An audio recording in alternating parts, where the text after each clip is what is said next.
Hi, beautiful people. We are back today with 31 Days of Tarot, and I am so far behind. We are going to do days 14 to the 21st. So we're going to jam pack 8 days in this video, and I'm going to go through it as quickly as possible. And the first few days are going to be kind of fast because I'm still new at this. I've said that before, and court cards are something I haven't really dived into. And for day number 14, we have the court card we would date, marry, have as a best friend, and mortal enemy. So I decided to write down keywords for all of the court cards, just write them all down on a sheet of paper.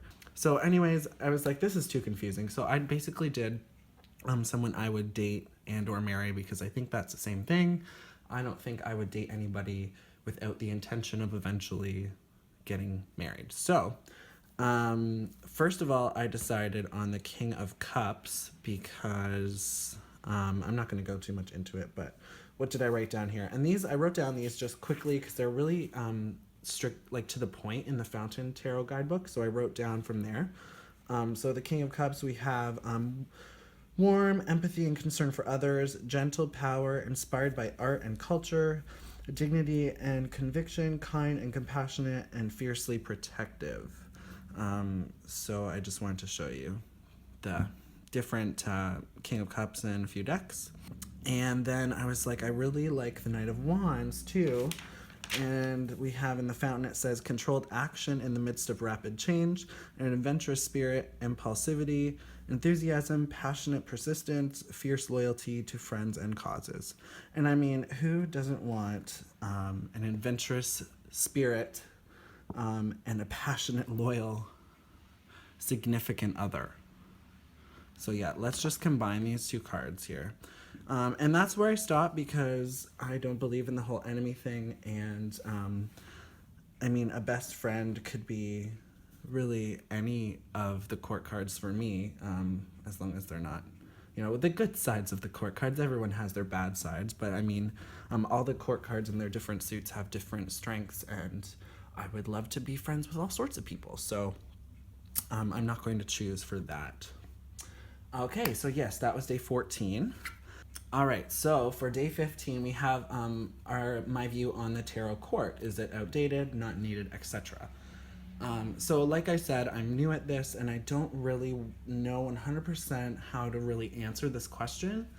I know that the page, knight, queen, king idea of the feminine and the masculine is outdated, I think, in my opinion. I think that, and I've watched a lot of other people's videos because I'm so far behind on this. I think it's more so about like the personality and the traits and the characteristics, and male or female can have a page quality or a queen or a king or a knight quality. Like, it can be any type of person. So in that sense, I think that the names maybe aren't really, they need to be a little bit more modernized, but I don't really know anything, right? But what I really like is the Dreams of Gaia. Raven has changed. Actually, the kings and the queens are still named kings and queens, and they look like male and female in the images. But for the pages and the knights, she has all renamed it, and it's all completely different. So I'm just gonna lay these out here. All right, so as you can see, we have the pages here across the top, and we have the knights here at the bottom. So, and you can see they're all different here. And for pages, we have, which is traditionally depicted as a female, we have a male there, and it says body and mind, which could be applicable to male or female. And then here we even have masculine and feminine as the name of the card, and we have a female represented there. And then we have another female here with emotion, intellect, and then we have a male represented here in the earth suit, and it's heaven and earth. So we have 2 and 2 here, and it's I don't know if it's completely the same in the knights, if you want to call them that. So we have a male, a female, and I don't know if you would call this a male or not. I guess it could be both, and that's why I like this deck, because it's it's heading in the right direction and where we need to take the court cards, I think. So yeah, so that's what I'm really liking about Dreams of Gaia. I mean, it is a different system on top of that, but this whole idea is definitely something that more decks need to do, I think. Okay, that was day number 15. So day 16, we have your current tarot crush or favorite deck. So I'm not going to pick one, obviously. As you could probably see, I just received this the other day, a few days ago, the Bonfire Tarot, and I am absolutely in love with it. Like, so excited. And it wasn't even on my wish list that I made in my last video for the 31 days.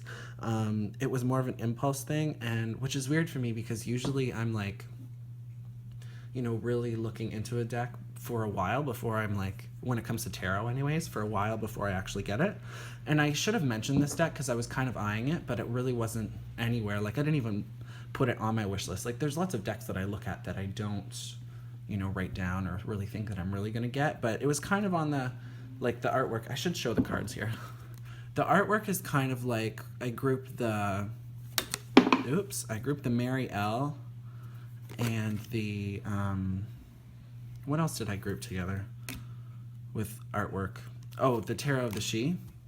But it's still completely different, and I still think that those two decks are still on my wish list. Like, this hasn't replaced it. It's completely different, but it's still vibrant.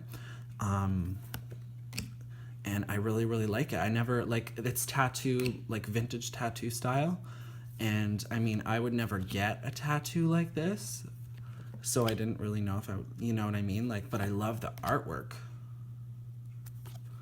So, yes, this is the Bonfire, and I edged it, and I'm so happy with it. It took me forever. Like, I spent hours and hours and hours bonding with this deck because I used a permanent marker on the side, and I was a little bit too excited, and it got all over the fronts and the backs of the cards. I know they're black, but with a permanent marker, it's a different color, and you can see it. So I went through each card one by one, probably 4 times by edging it and taking off all that extra with a magic eraser. So yeah, this deck and I have bonded a lot over the last couple days. And then obviously the next one that I need to mention is the Connected and Free Oracle. I actually have been working a lot lately, and that's kind of why I'm behind, and I really haven't done any draws when it comes to anything. I just got the Bonfire the other day, so I've been not really working with it. I've been looking through it and reading the book, which is amazing. But you know, I've been talking about this deck a lot too, and I absolutely still love it. But I just haven't worked with it in like a week, but love it.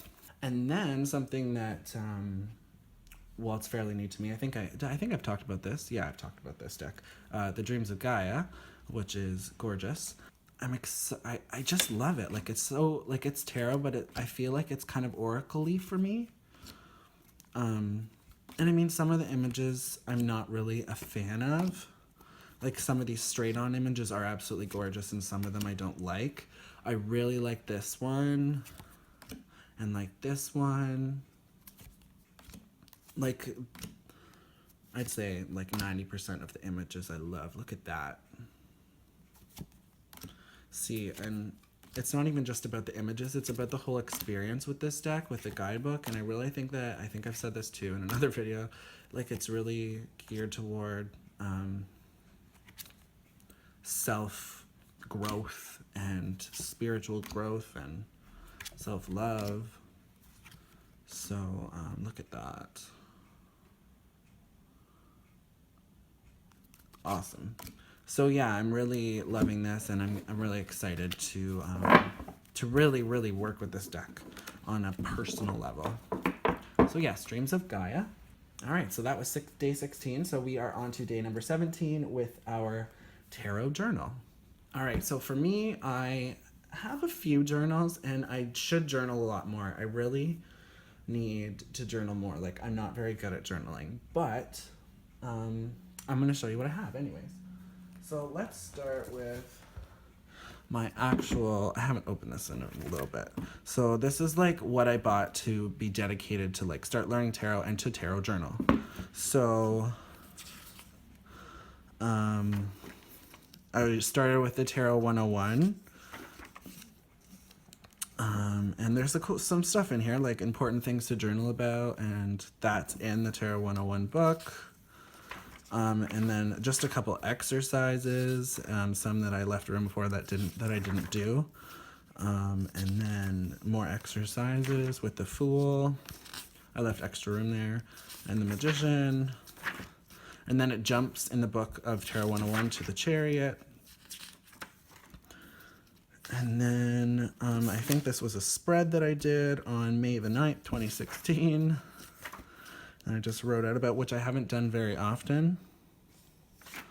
And then I continued on with my Chariot after I wrote that in there.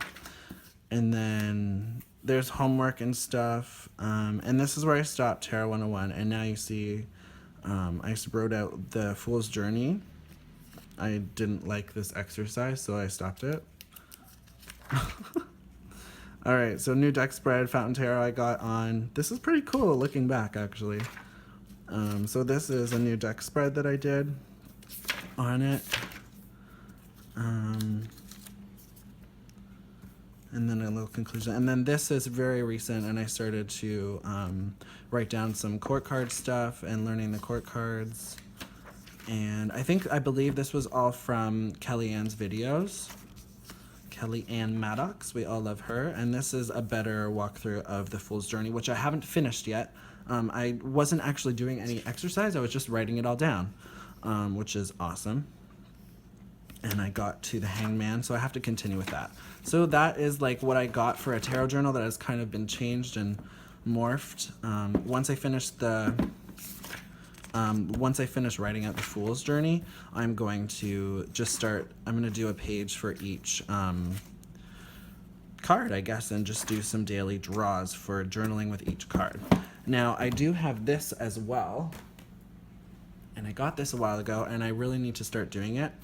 It's just a little book, and it's perfect because it has 80 pages, so I can have a page for each card. So I really don't think I've written anything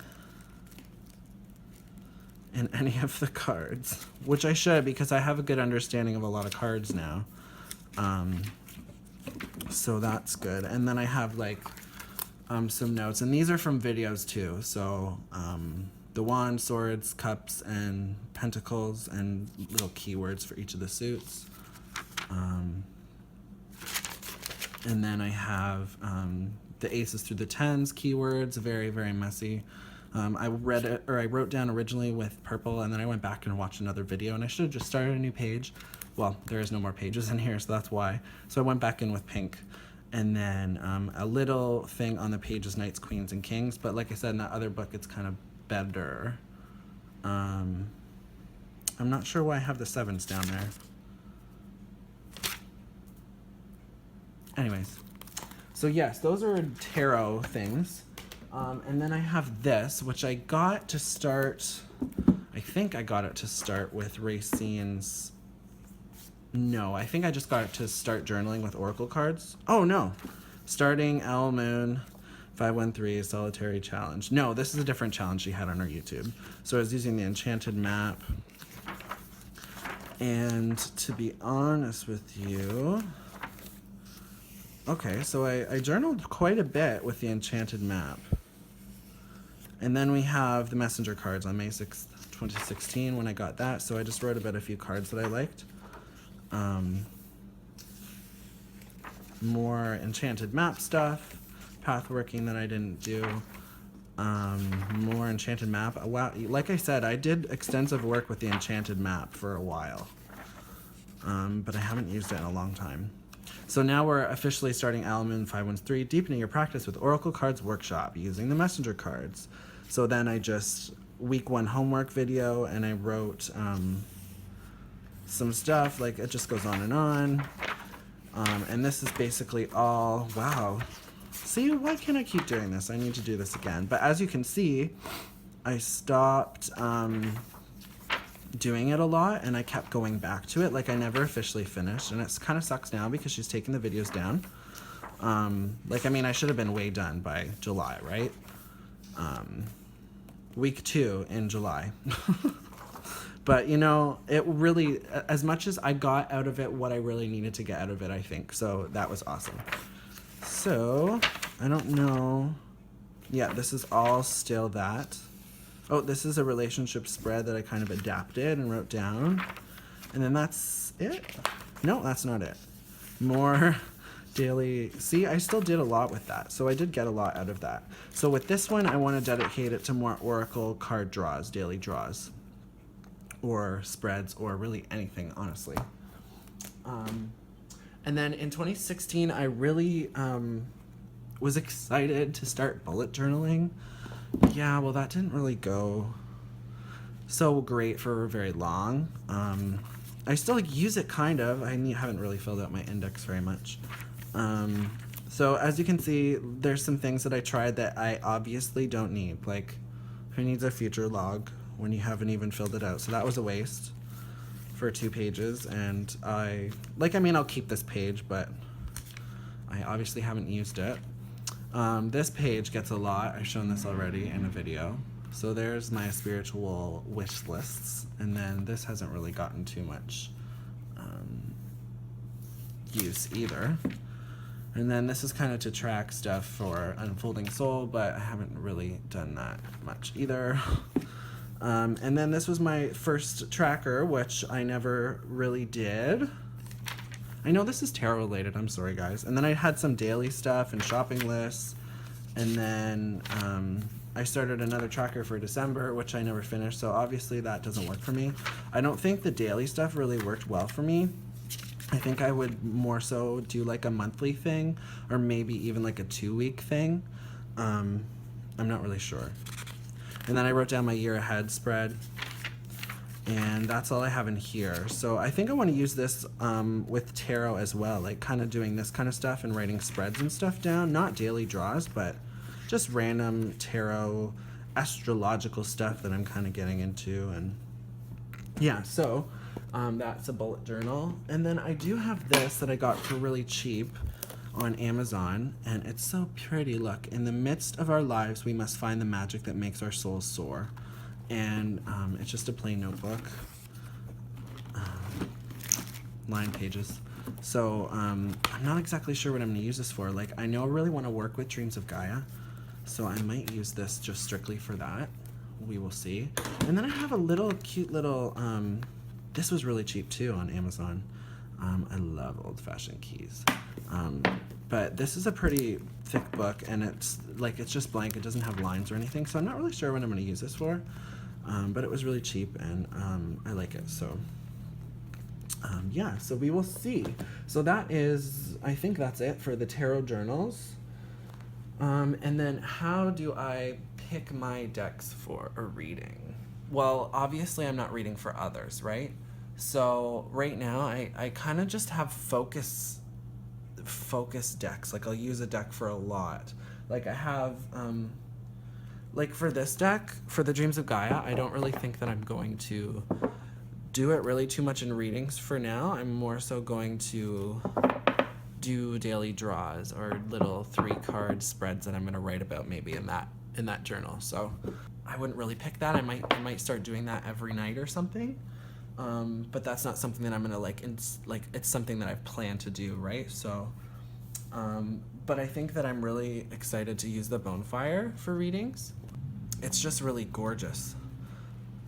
And from what I've used, I've done a couple pulls, and I did a 3-card spread. That's all I've done. But I have been reading through the guidebook and looking at the cards, and it's just really, it's kind of really busy.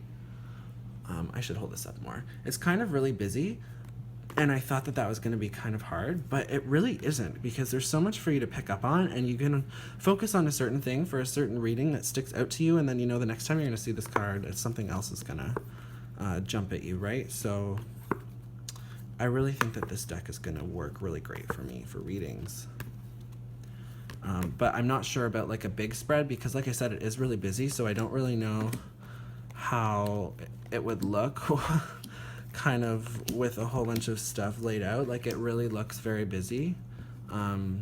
So yeah, I don't know, but I'm excited because of how it's how I can see the meanings in the cards so well. So that's a bonfire. And like I said, that's intended. That's not something that I'm just going to randomly pick. And I might just decide randomly that I'm going to use the Fountain Tarot, which I don't have over here right now, but I might decide to use that. Now, when that comes to tarot, right? But for Oracle, it really depends on the situation. Sometimes I'll just be like, oh, I want to pull an Oracle card. Let's see what deck I want to use. Like, you know, so that could be any deck that I have.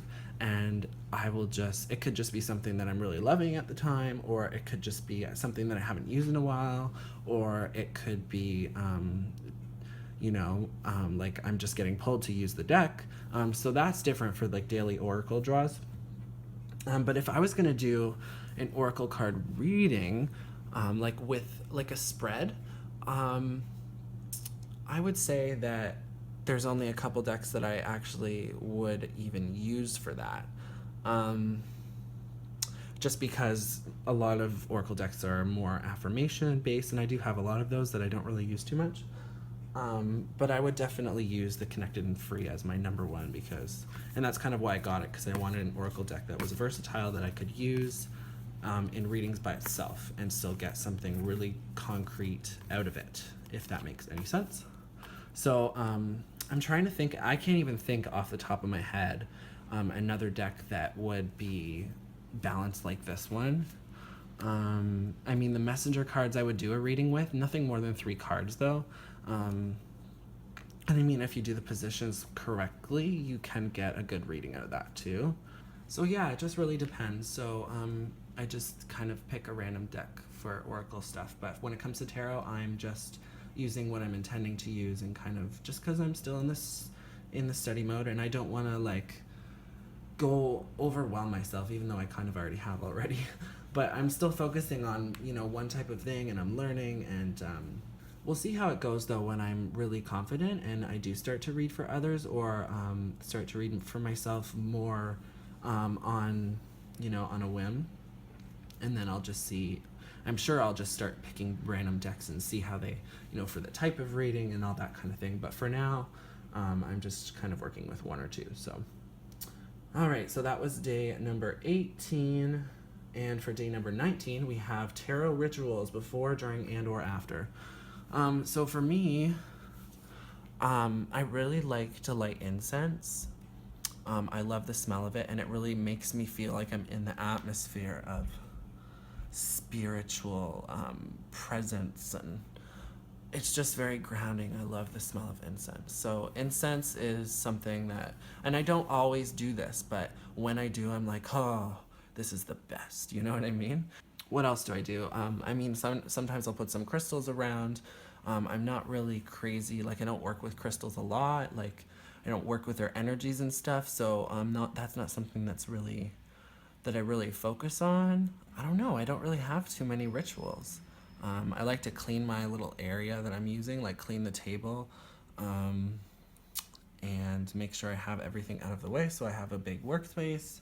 And it depends on if I'm journaling or not, and right, because it's all about just reading for myself too, right? So I don't go crazy and elaborate. So yeah, just like incense and some crystals around, and make it kind of dark, and I don't know, I just like that kind of atmosphere. So yeah, nothing too crazy for tarot rituals. For day number 20, we have favorite pop culture tarot representation in a movie or TV show. So I've talked about this before in another video about the Sacred Geometry Oracle deck that I saw on Ghost Whisperer. So that episode, I feel like it was in season 1 or maybe 2. It's called Misfortune. And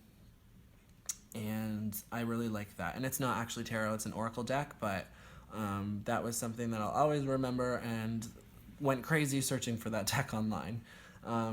So there was that show, and it kind of got me into learning about Oracle decks, and yeah, so then I started to watch this other show called Witches of East End, which a few of you might have heard of before, but it's a freaking awesome show. If you haven't seen it, I'm not sure if it's on Netflix anymore, but it was when I was watching it, and I like binge watched the whole thing.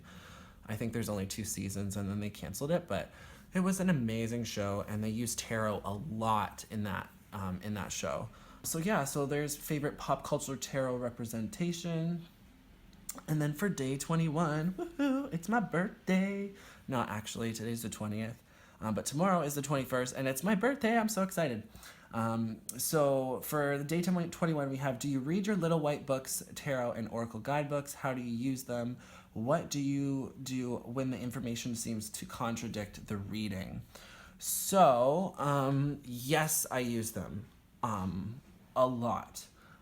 I try to not use them right away if I'm doing a reading or pulling a card for myself. I try not to use them right away, and I try to sit with the cards first myself. And I'm getting better at that now. Now that I know some more cards and some general meanings of more cards, I'm getting more intuition hits off of that when I see those cards again. So that's good, but I always love to read the guidebooks. And when it comes to Dreams of Gaia, I really like this guidebook is amazing. And I've talked about this before, I think in the last video, like it just goes so in depth with all of the writing on each of the cards, like 1, 2, 3, 4, 5, 6 pages on death, rebirth. Like that's amazing. So I'm excited to read this book and journal and work with Dreams of Gaia. So yes, I use my guidebooks. And what is the other? Well, all the guidebooks are great. The Fountain Tarot guidebook is awesome. It's just really little, but it's amazing. And for the Bonefire that I just got, I'm really loving this guidebook too. And the artist never really was a tarot enthusiast. But what I really love when guidebooks talk about the imagery and why they put them in there. So let me just show you for an example here. So we have the 5 of Cups. Okay, so we find a young man up front on the card. He holds the side of his head. His eyes are closed. And he is lost in sadness, alone and isolated. His sorrow looms large. Long hair shrouds his face like a dark cloak. Far behind him, we see a stone bridge and a small blue house. The lights are on, and the home fire burns brightly. His home is full of helpful people, but for now they leave him alone. When the fire burns, he knows they wait up for him. Like, and it goes on and on. Like, it's talking about the meaning in conjunction with the image back and forth. And I really love that. And that's why I'm really excited about this deck, because it has so much image in it and she really explains it. So yes, guidebooks, love guidebooks, need guidebooks, love guidebooks. Yeah, so I guess that is my little video for the 8 days. I am so sorry that it's like over half an hour now. Hopefully I can cut it down a bit. Thank you so much for watching, guys. I will see you guys on the 22nd or maybe later. And have a great day. Bye.